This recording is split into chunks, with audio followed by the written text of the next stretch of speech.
Tengok-tengok kembali hadir untuk mengisi waktu kosong kalian dengan mendengarkan cerita horor.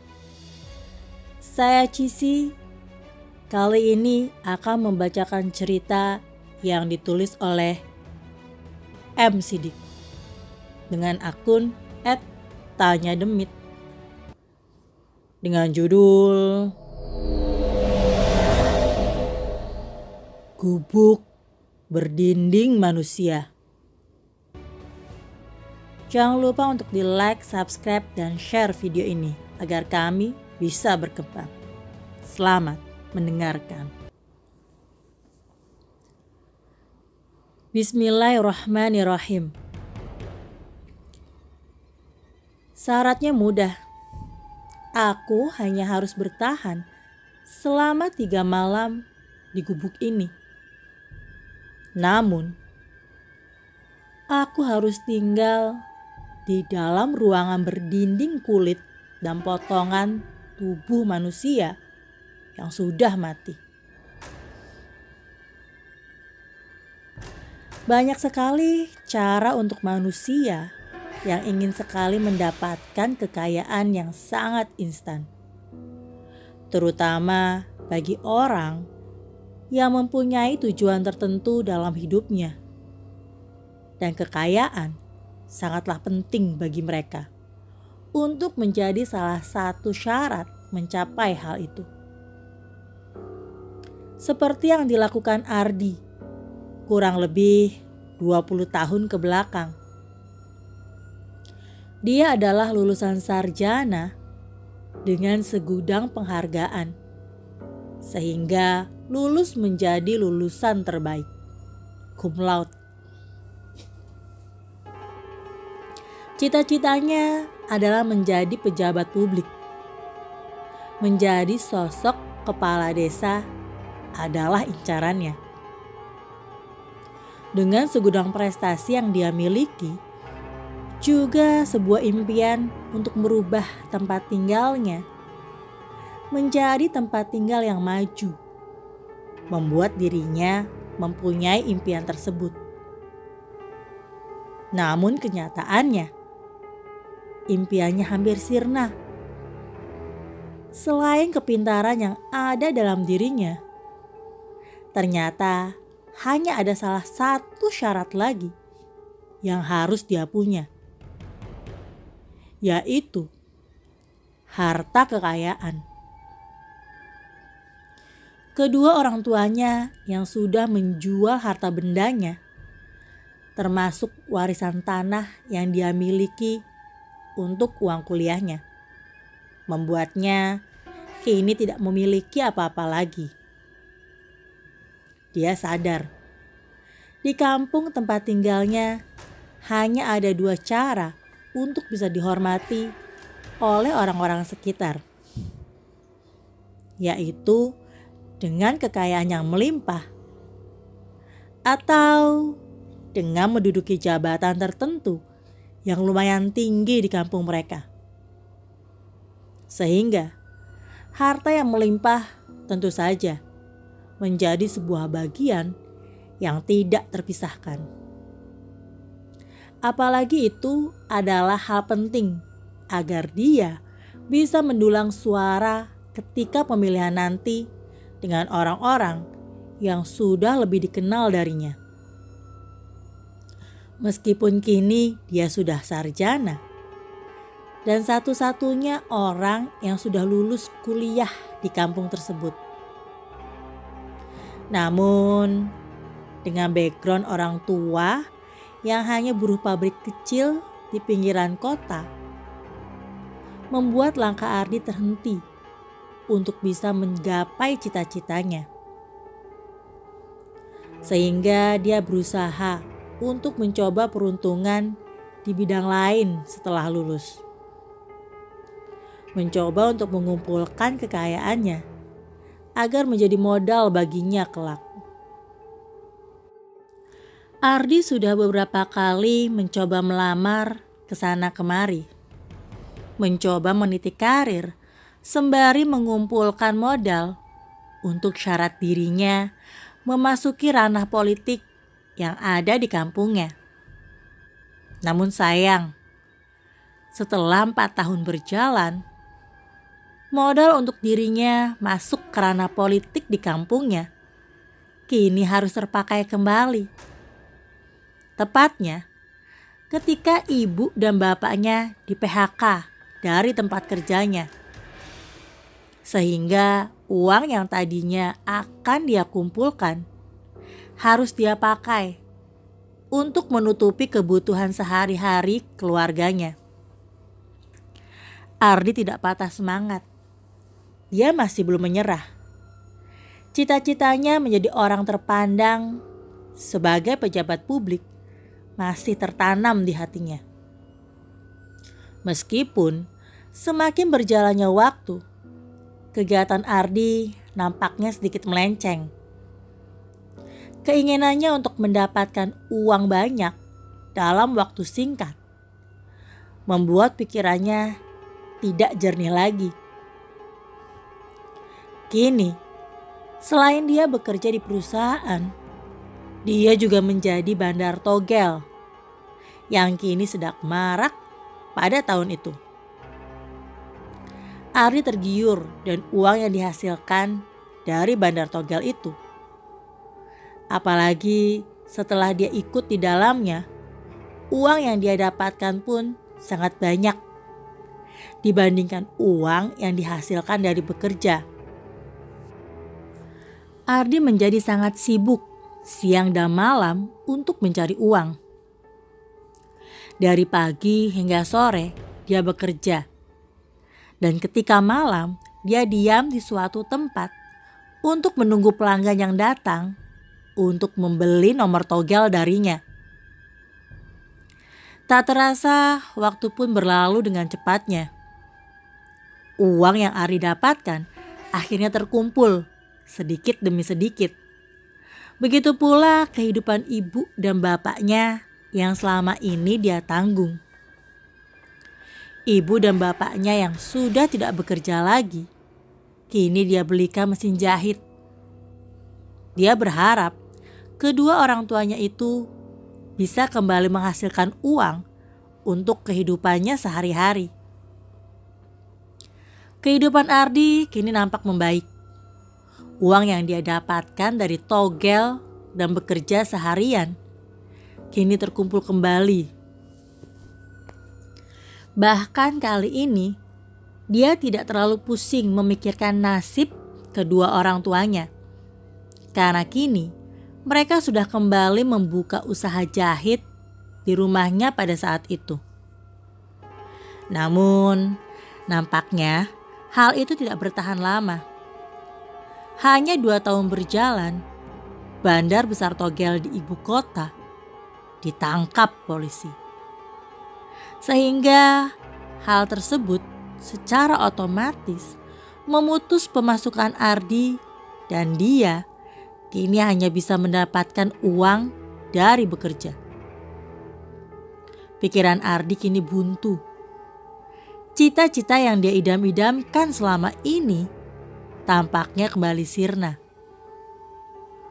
Uang dari bekerja dan togel masih belum cukup baginya agar bisa menjadi modal untuk masuk ke salah satu partai yang akan mengusungnya.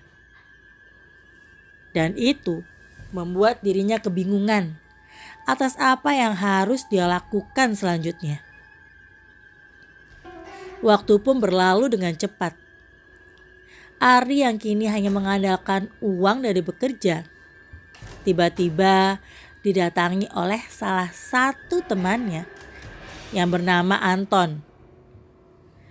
Dia adalah salah satu teman judi togel yang kini sudah menjadi bandar di kota yang berbeda.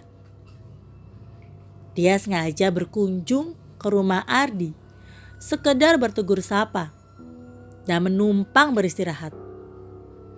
Karena dia akan berangkat ke salah satu tempat di daerah selatan Jawa Barat. Awalnya Ardi tidak peduli dengan apa yang temannya ini lakukan di sana. Dia hanya menyambutnya layaknya teman dan mengobrol tentang kehidupan mereka. Di, bukannya kamu ingin jadi kepala desa sehingga mengumpulkan uang dari togel untuk bisa menjadi modal kan untuk pemilihan nanti? Kata Anton yang melihat Ardi yang nampak lesu. Ardi hanya mengangguk ketika mendengar perkataan itu.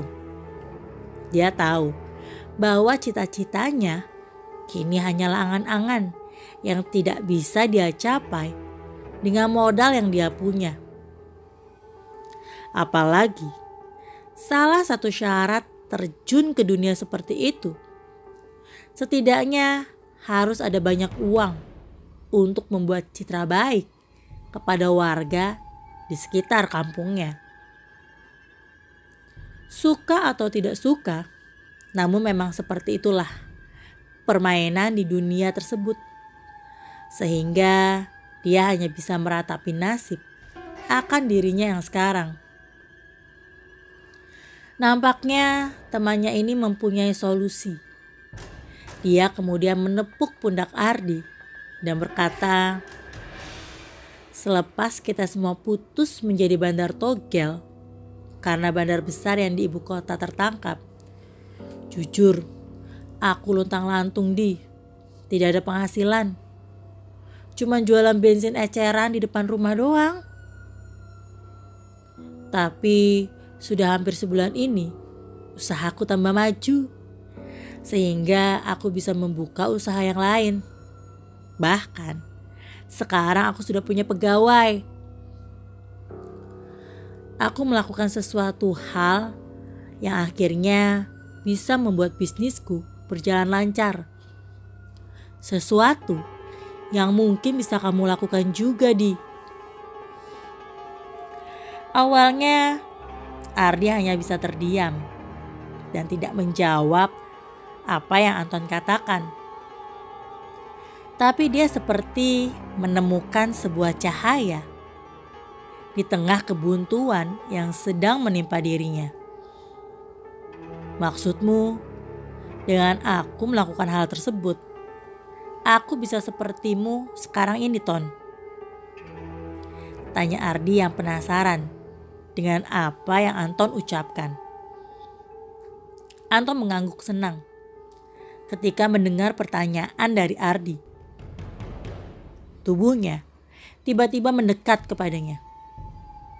Kepalanya melirik ke kiri dan ke kanan, seperti sedang memastikan bahwa apa yang akan dia katakan tidak akan didengar oleh orang lain di rumah itu. Tapi ketika kamu melakukan hal ini, kamu tidak bisa mundur. Dan apa yang kamu kerjakan akan sangat berat. Bahkan akan mempengaruhi jiwa dan mentalmu. Anton sempat terdiam sebentar. Lalu tak lama dia berkata lagi. Namun, ketika kamu sudah selesai melakukannya, aku jamin hidupmu akan bergelimang harta. Dan kamu akan bisa menggapai cita-citamu yang kamu idam-idamkan itu. Ardi terdiam dan berpikir atas apa yang Anton katakan. Sebagai orang yang pintar, dia memikirkan segala kemungkinan dan mempertimbangkan semuanya.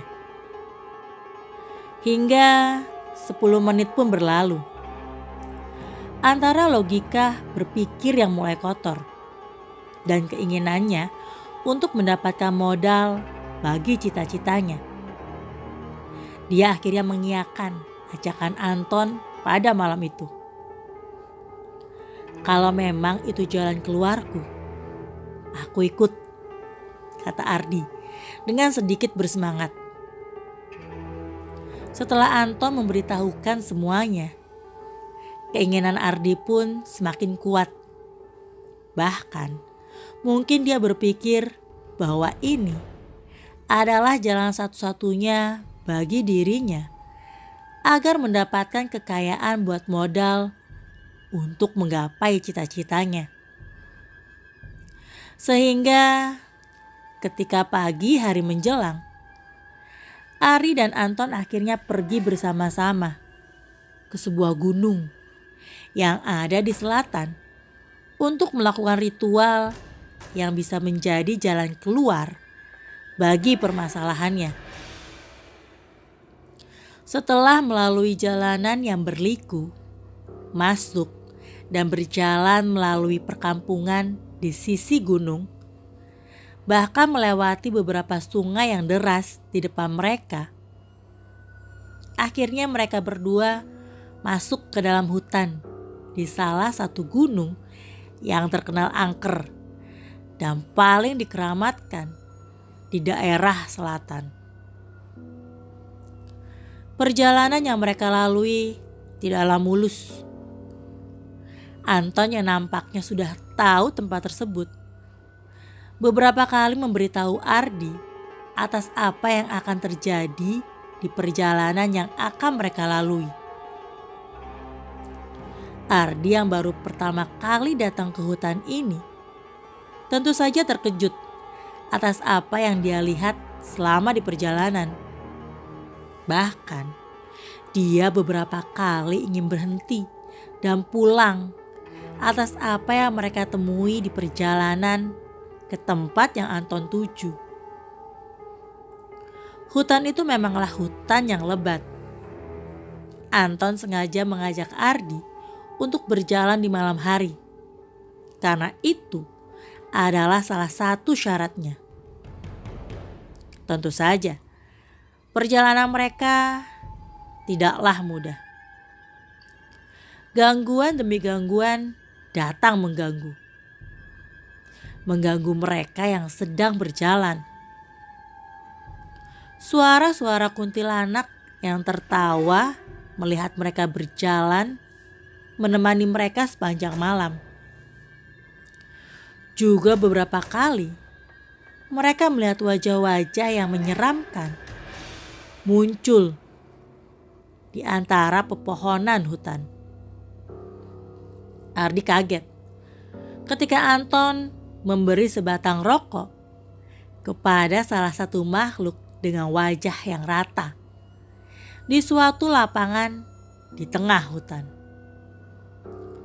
Sesuatu yang baru kali ini dia lihat, dan dia tampak tidak percaya dengan sesuatu yang ada di depan matanya ini. Beberapa kali Ardi ketakutan. Dia seperti tidak yakin dan menyesal dengan apa yang dia jalani saat ini. Namun Anton tetap berkata bahwa mereka berdua sudah masuk ke dalam hutan tersebut dan tinggal setengah jalan lagi mereka bisa sampai ke tempat yang mereka tuju. Tak terasa waktu kini sudah mulai tengah malam. Ardi nampak kelelahan. Setelah hampir 3 jam, dia berjalan menyusuri hutan yang gelap dan menyeramkan, yang membuatnya ketakutan. Sedangkan Anton nampaknya kini seperti sedang mencari sesuatu. Dia beberapa kali menyorot senternya ke beberapa jalan setapak dan semak-semak hutan yang ada di sisi kiri dan kanan jalan. "Di mana ya gubuk itu?" kata Anton, sembari mencari-cari sebuah gubuk di jalanan setapak di tengah hutan. Ardi masih belum mengerti atas jalan pikiran Anton. Mana mungkin ada sebuah gubuk di tengah hutan yang gelap ini. Apalagi dengan banyak makhluk yang dari tadi mengganggu perjalanan mereka berdua. Tidak mungkin ada manusia lain selain dirinya di hutan ini. Anton yang serius dengan apa yang dia cari, akhirnya melanjutkan perjalanannya. Mencari sebuah gubuk di tengah hutan yang gelap tersebut. Ardi hanya mengikutinya dari belakang, tanpa bertanya sepatah kata pun kepadanya. Setelah lama berjalan menyusuri hutan, akhirnya ada salah satu bangunan tua terlihat di ujung jalan setapak yang dia telusuri pada malam itu. Sebuah gubuk di bawah suatu tebing yang menjulang tinggi, yang berbentuk rumah panggung dengan dinding bilik kayu dan beratapkan rumbia. Gubuk itu sangat sederhana, meskipun tak ada cahaya yang menerangi gubuk itu. Namun tampaknya gubuk itu sangat bersih. Tidak ada daun-daun tua atau debu-debu yang menempel di gubuk tersebut. Akhirnya sampai juga, kata Anton yang nampak senang. Yuk kita ke gubuk itu, Di, kata Anton sembari mempercepat langkahnya. Ardi yang masih bingung dengan apa yang dilakukan Anton akhirnya bertanya, kalau sudah sampai ke gubuk itu, kita harus ngapain, Ton? Kata Pak Ardi. Ya, kita nginep aja di gubuk ini selama beberapa hari. Tenang aja, gak perlu yang aneh-aneh kok. Makanya kita gak bawa kembang 7 rupa ataupun dupa. Kita cuma nginep di gubuk ini aja, kata Anton sembari tersenyum. Tiba-tiba pintu gubuk itu terbuka dengan sendirinya. Suara pintu yang sudah terlihat usang terdengar menggema. Apalagi dengan suara decit kayu yang lapuk membuatnya bersuara ketika dibuka dari dalam. Sesosok nenek-nenek tua keluar secara perlahan dari dalam gubuk yang gelap itu. Dengan santainya, nenek-nenek itu berjalan. Badannya bungkuk dengan baju kebaya hitam dan sarung batik berwarna coklat yang sudah usang. Dia muncul begitu saja, seperti tahu bahwa Ardi dan Anton akan datang ke gubuknya pada malam ini. Oh, ada tamu ternyata. Ada perlu apa kalian kesini? Tanyanya sembari tersenyum. Nenek-nenek itu melambaikan tangannya yang sudah keriput, mencoba mengajak Ardi dan Anton mendekati gubuk itu. Anton yang sudah tahu maksud kedatangannya ke gubuk itu berjalan mendekati nenek itu dengan santainya. Namun berbeda dengan Ardi. Pikirannya yang selama ini memikirkan hal-hal yang logis mendadak terhenti. Mana mungkin ada nenek-nenek yang diam di gubuk tua di tengah hutan seperti ini, pikir Adi. Jangan melamun, bahaya, kata Anton yang kembali menyusul Ardi yang masih berdiri diam ketika nenek itu muncul di hadapannya. Hayu, kita ke dalam aja. Dia sudah datang dan menyambut kita berdua. Tinggal kita masuk dan menginap beberapa hari sesuai apa yang dia perintahkan, kata Anton sembari mengajak Ardi berjalan mendekati gubuk itu. Nenek itu terlihat tersenyum. Tidak ada raut wajah yang menakutkan atau suara-suara aneh di sekelilingnya. Tidak seperti makhluk-makhluk yang menyeramkan yang dia temui di jalan tadi. Namun, ada hal yang berbeda. Rasa takut yang dia rasakan akan gubuk itu lebih kuat. Seperti ada sesuatu yang aneh akan gubuk itu. Namun hal aneh tersebut tidak terlihat oleh mata. Malah bengong. Hayu, sini cepet ah. kata Anton yang memanggil Ardi yang masih berdiri di sana. Ardi yang masih menahan rasa takutnya akhirnya memberanikan diri untuk berjalan mendekati gubuknya. Nenek itu tersenyum kepada Ardi dan Anton, kemudian mengajaknya masuk ke dalam. Suasana gubuk tersebut sangat gelap. Tidak ada penerangan sama sekali. Ardi dan Anton hanya mengikuti kemana nenek itu berjalan di dalam gubuk itu. Ketika mereka masuk bagian dalam gubuk tersebut, terasa sangat luas. Meskipun Anton dan Ardi tidak bisa melihat dengan jelas isi dari gubuk itu. Mereka berjalan ke beberapa ruangan yang menurut mereka luasnya lebih dari rumah-rumah besar yang ada di kota. Kalau mau menginap, di sini saja ya cu, kata nenek itu dengan tersenyum.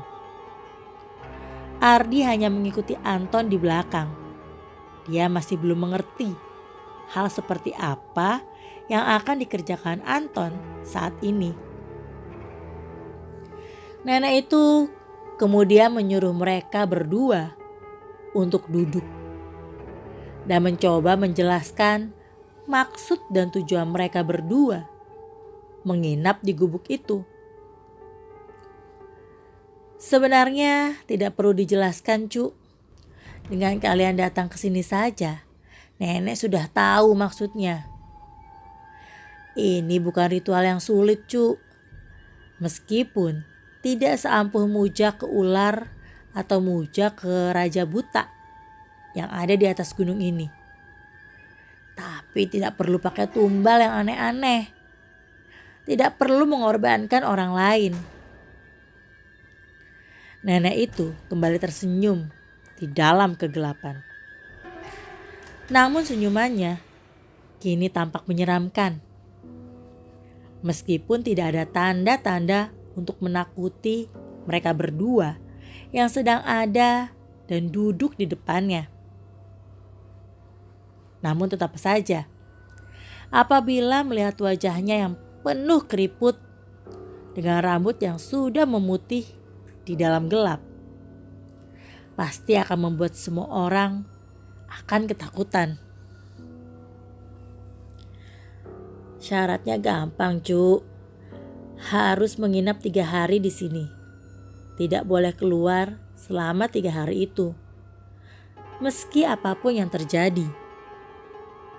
Yang kedua, kalau itu sudah beres, tinggal pulang saja. Tapi kamu harus merenovasi rumah kamu setiap bulan. Dan itu tidak boleh berhenti seumur hidup kamu. Kalau tidak, kamu tidak akan mendapat kemudahan di dalam usaha yang kamu jalankan. Yang terakhir, nenek tidak minta apa-apa cu. Cuman ingat, ketika kamu mati, kamu harus menjaga nenek di sini. Menemani nenek yang sendirian di sini. Bagaimana? Siap? Kata nenek tersebut dengan nada yang pelan. Ardi masih terlihat kebingungan. Dia memikirkan banyak hal ketika dia duduk dengan nenek tersebut. Apa benar dengan menginap dan merenovasi rumah akan membuat kita kaya? Pikir Ardi. Ardi yang seringkali memikirkan hal-hal logis selama kuliah dulu, kini tidak bisa berpikir logis lagi ketika ada di sini. Logikanya tidak masuk akal melihat semua yang dia lihat di gunung ini. Namun, di satu sisi, ini adalah peluang kalau memang itu bisa membuatnya kaya hingga bisa menjadi modal untuk pencalonan nanti. Hal apapun itu akan dia tempuh. Karena itu mungkin adalah salah satu solusi yang dia dapatkan dari temannya itu. Hei, Anton kembali menepuk pundak Ardi. Malah melamun lagi. Gimana, siap nggak? Kata Anton yang sedikit emosi. Karena melihat Ardi yang seringkali melamun ketika berada di tempat ini.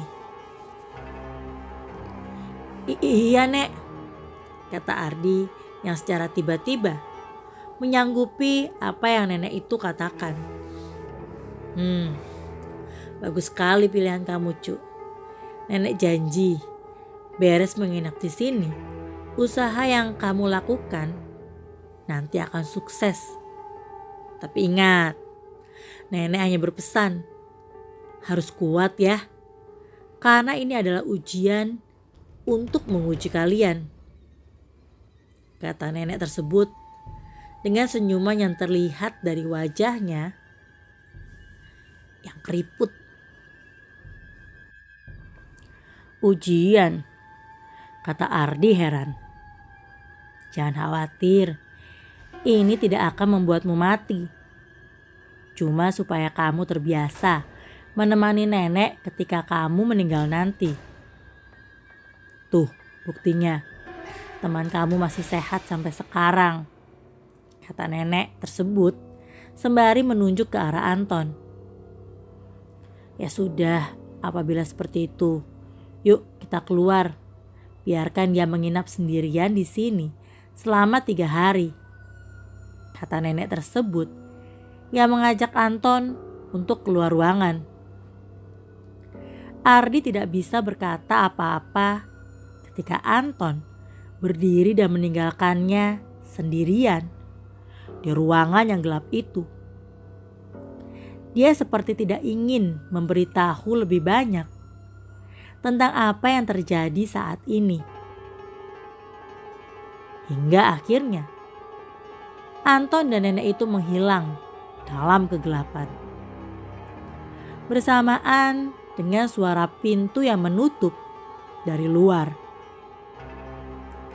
Ardi hanya duduk sendirian di dalam ruangan itu, bersamaan dengan kresek bekal yang berisi makanan dan minuman yang dia beli untuk bekal selama berada di tempat ini. 15 menit sudah berlalu. Ardi hanya terdiam dalam kegelapan. Dia tidak mengetahui apa yang harus dia lakukan selama 3 hari di tempat ini.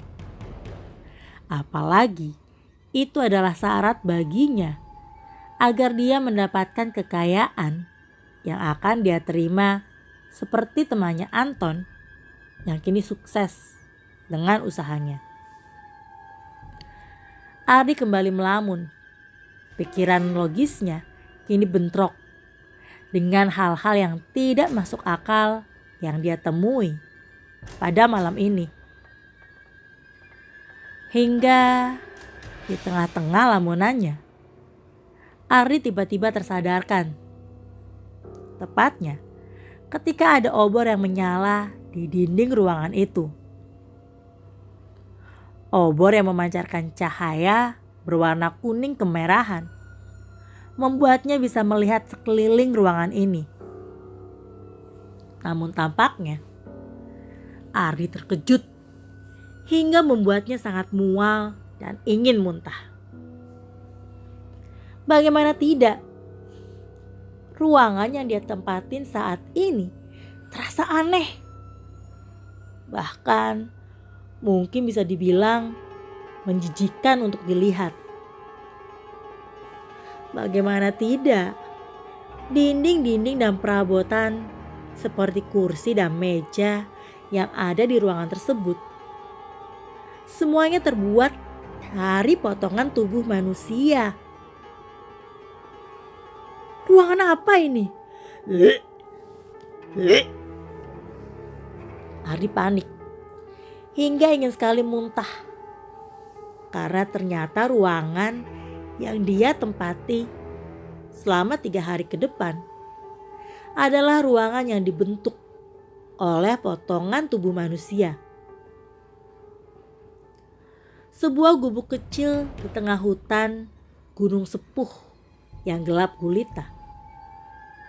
Gubuk yang berada di ujung sebuah tebing curam yang menjulang tinggi tanpa ada satupun gubuk yang lain di sekitarnya.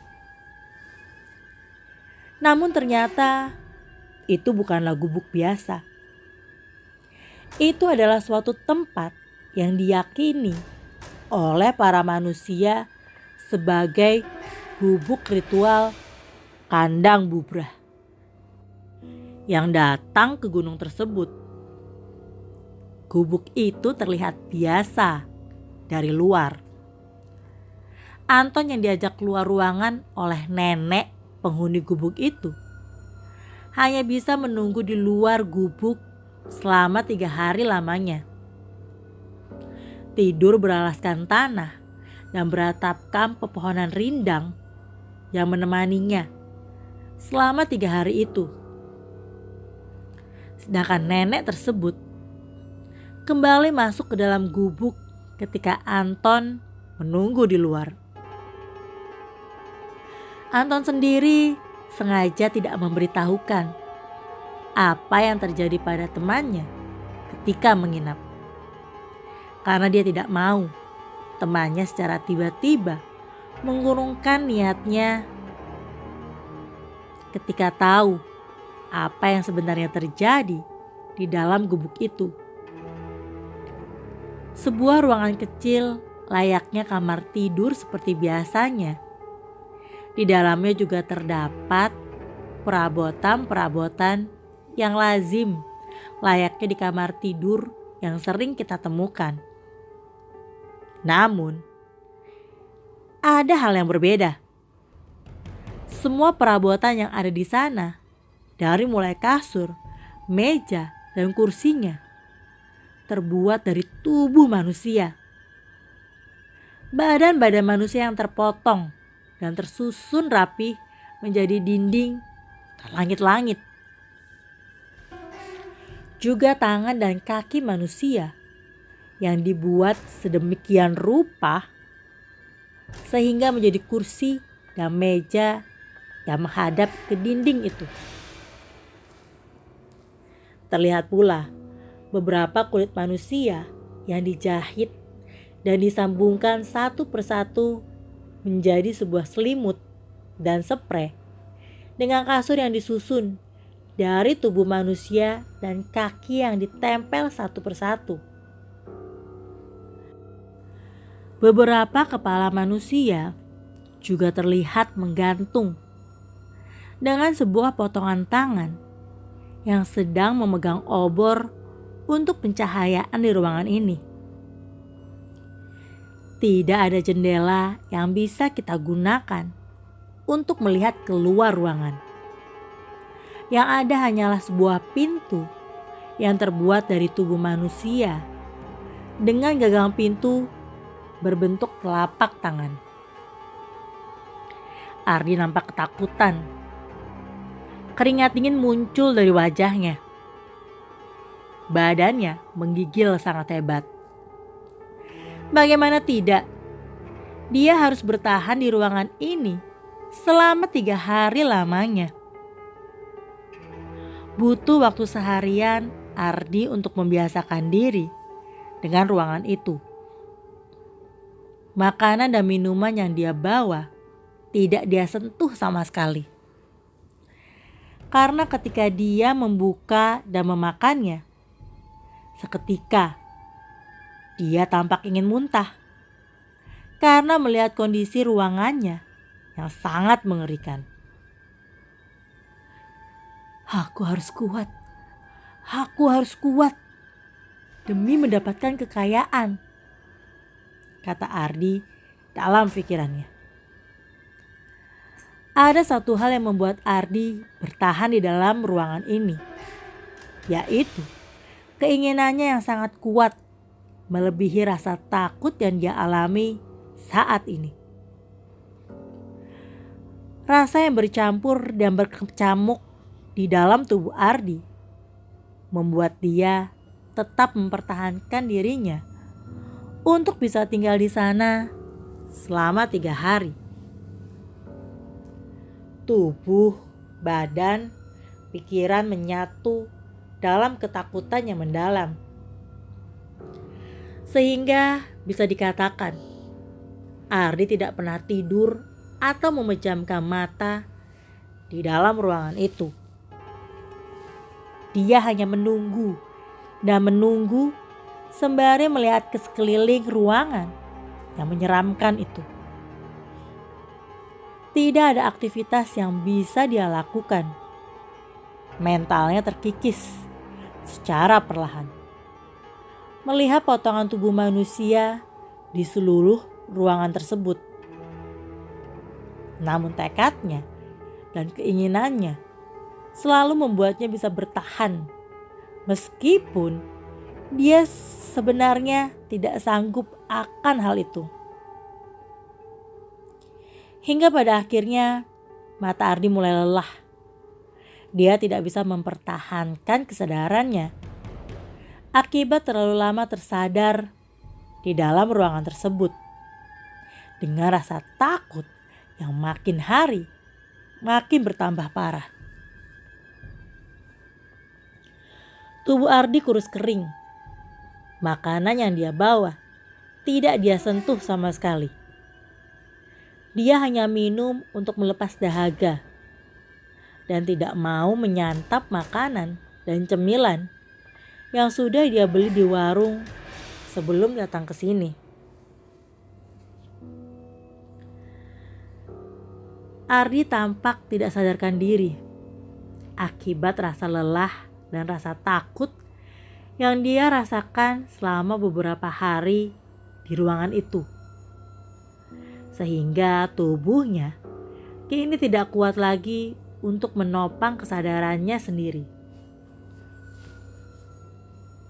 Terkadang, kita jangan terlalu percaya dengan apa yang dikatakan oleh seseorang.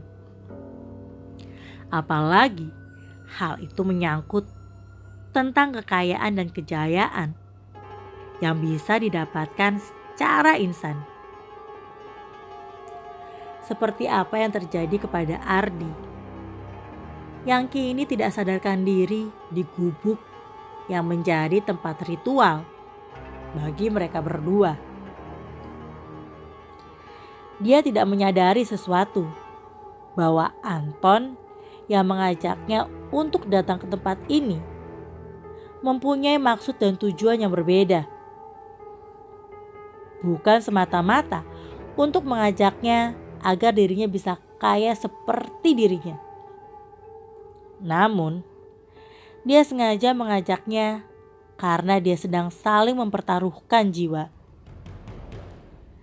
Anton rupanya sedang melakukan ritual pertukaran jiwa, di mana dia mengajak orang-orang yang akan dia ajak ke suatu gunung atau hutan yang menjadi tempat ritual untuk kekayaan yang mereka dapatkan. Anton sengaja mengajak mereka untuk melakukan ritual, dan dia akan diuji oleh para makhluk yang menjaga tempat tersebut. Seperti halnya Ardi yang kini tak sadarkan diri di dalam gubuk itu. Apabila orang yang dia ajak tidak kuat atas ujian dari para makhluk tersebut, jiwanya akan diambil sebagai bayaran. Dan Anton akan mendapatkan keuntungan berupa kekayaan yang melimpah setelah menumbalkan temannya.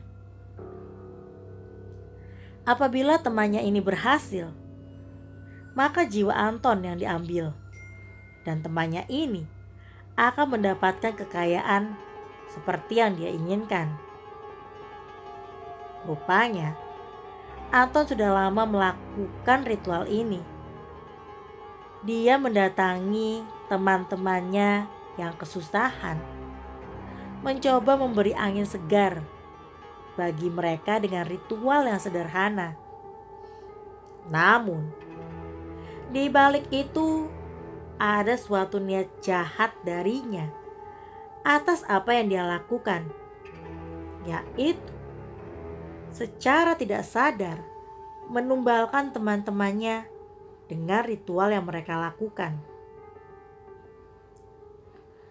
Seperti halnya sekarang, dia yang duduk di depan gubuk nampak tersenyum jahat melihat Ardi yang tidak sadarkan diri di dalam sana. Awalnya dia khawatir apabila Ardi bisa menyelesaikan ujian itu, karena apabila itu terjadi, maka jiwanya akan tercabut. Tapi ternyata Ardi gagal dan tidak sadarkan diri di sana, sehingga makhluk yang menjelma menjadi anak-anak itu bisa mengambil jiwanya, memotong-motong potongan jiwanya untuk dijadikan dinding dan perabotan bagi gubuknya. Sedangkan Anton, dia hanya tersenyum karena kekayaan yang melimpah akan dia dapatkan kembali. Anton hanya menunggu di luar gubuk selama 3 hari lamanya. Dan tak lama setelah semuanya selesai, gubuk itu secara perlahan menghilang begitu saja. Dan terlihat hanyalah sebuah tubuh Ardi yang tak sadarkan diri di sana. Selama mungkin Anton sudah menggali satu lubang di tanah. Lubang itu tidak terlalu dalam, namun cukup untuk memasukkan tubuh Ardi yang masih tak sadarkan diri. Dia tahu jiwa di dalam tubuhnya sudah ditarik oleh nenek itu, sehingga hanya ada tubuh tanpa jiwa yang membuatnya akan tak sadarkan diri hingga ajal menjelang.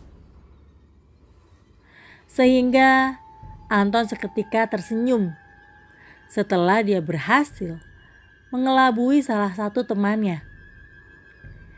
Dia menarik tubuh Ardi dan memasukkannya ke dalam lubang yang sudah dia persiapkan dalam 3 hari ini. Dia mengubur Ardi hidup-hidup. Wajahnya tidak terlihat rasa penyesalan sama sekali ketika dia melakukan hal tersebut. Sepertinya dia memang menargetkan Ardi dari awal. Sehingga dia datang dan menginap di rumah Ardi untuk mengajaknya datang ke tempat ini. Ardi yang tidak berdaya kini terkubur di tengah hutan yang lebat. Dan dia dengan santainya menguburkannya tanpa ada penyesalan. Dia akhirnya pulang ketika ritual yang dijalani oleh Ardi gagal. Tubuhnya yang tak sadarkan diri, dia tinggalkan di sana. Karena dia tahu bahwa kini jiwanya sudah menghilang dan hanya tersisa tubuhnya yang kosong di sana. Ardi yang malang itu sudah tertipu oleh sesuatu yang tidak dia pikirkan. Keinginannya yang menggebu-gebu rupanya menjadi cambuk bagi nasibnya yang malang. Impiannya kini sirna. Bahkan kini jiwanya tanpa sadar harus rela tinggal di tengah hutan bersama dengan nenek tersebut di gubuknya. Kita seharusnya tahu ada manusia yang lebih jahat daripada makhluk yang ada di sekitaran kita. Dan itu yang harus kita waspadai. Seperti Anton yang ada di dalam cerita ini. Karena setelah dia pulang, dia akan kembali mencari korban kembali. Seperti apa yang sedang dia lakukan olehnya kepada Ardi.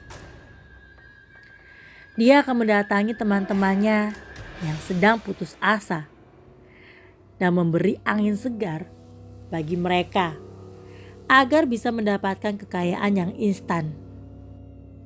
Dan itu akan terus dia lakukan hingga dirinya tercabut jiwanya.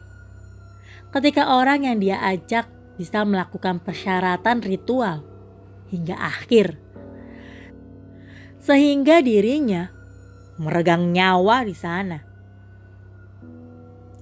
Apakah ada teman kalian yang seperti itu?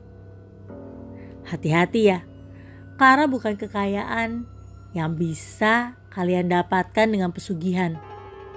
Namun, malah kalian yang dikorbankan untuk menjadi tumbal mereka. Terima kasih sudah mendengarkan thread ini.